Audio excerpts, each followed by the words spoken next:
suis Romain Julliard, je suis professeur au Muséum national d'histoire naturelle et dans un laboratoire qui s'intéresse au devenir de la biodiversité et qui utilise beaucoup les sciences participatives pour alimenter les bases de données qui vont servir à faire ses recherches.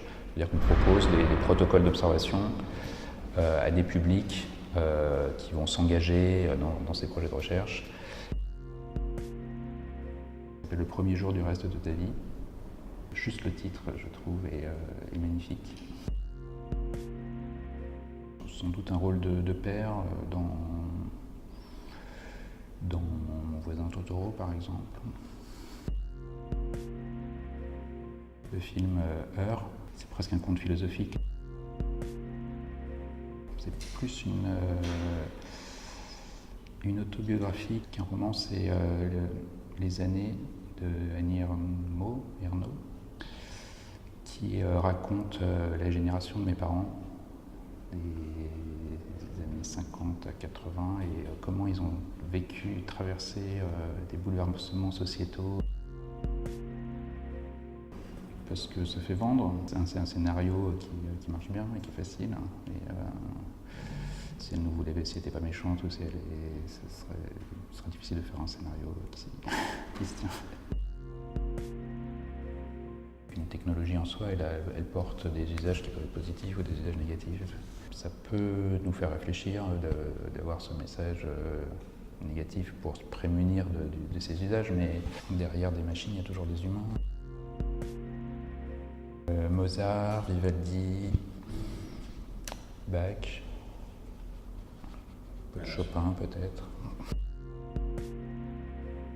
Un public très varié, volontaire, qui était là vraiment parce que ça l'intéressait. Des formes assez variées à la fois de méthodes d'animation et puis des différents parties, de la présence des différentes parties prenantes dans ces projets. Donc Refuge 44, il y avait une thématique recherche participative qui était assez explicite. On devait aussi deviner, imaginer les besoins de l'archéologue en même temps qu'on imaginait les besoins ou les envies du participant. Donc il manquait un petit peu de certains éléments pour qu'on soit vraiment dans de la recherche participative avec de la recherche.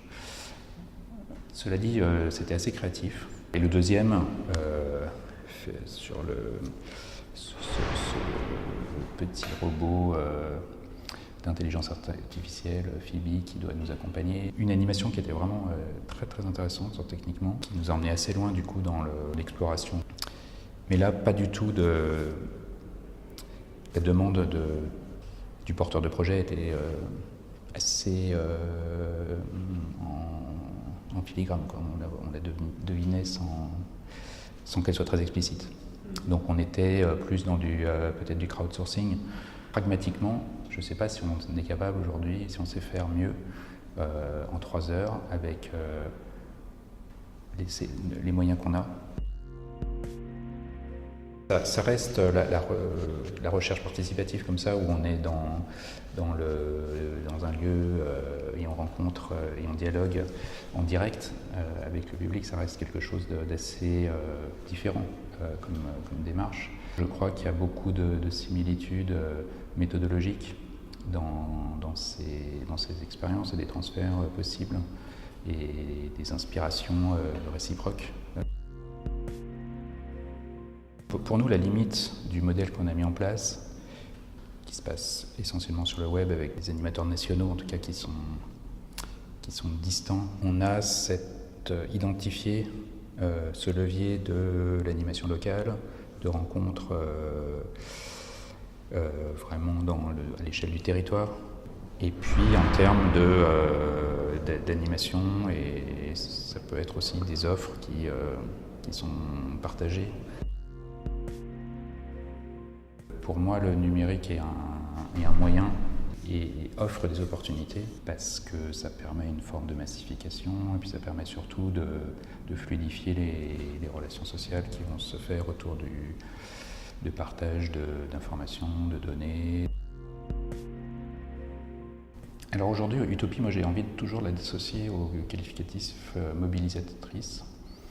C'est une utopie mobilisatrice, c'est-à-dire quelque chose qui va nous entraîner. Moi, ce qui m'intéresse dans l'utopie, c'est que ça incite à cet engagement, de rentrer dans un processus de transition ou d'exploration. Et ce qui est intéressant, c'est d'explorer et d'expérimenter des solutions, d'apprendre de ces expérimentations et d'être dans une action qui permet d'apprendre et de continuer à aller de l'avant. Et contrairement à ce qu'on attribue à utopie comme quelque chose qui pourrait empêcher l'action parce que justement trop utopique.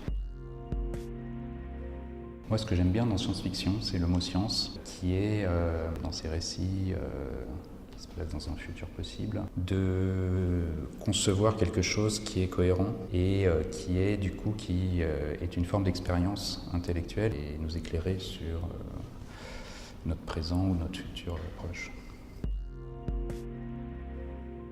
Alors moi je suis optimiste méthodologique. Je pense qu'il faut être optimiste en tant que chercheur. Le futur il est forcément dans l'utopie.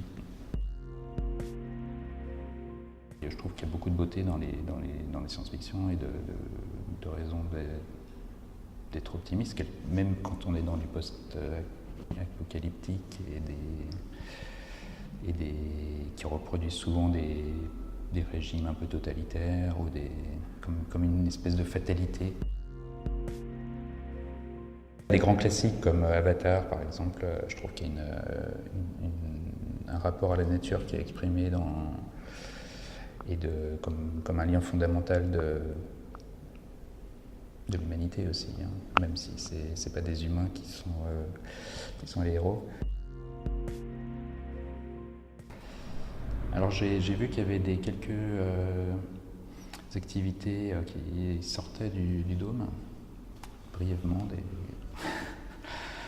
Il y a peut-être des choses à faire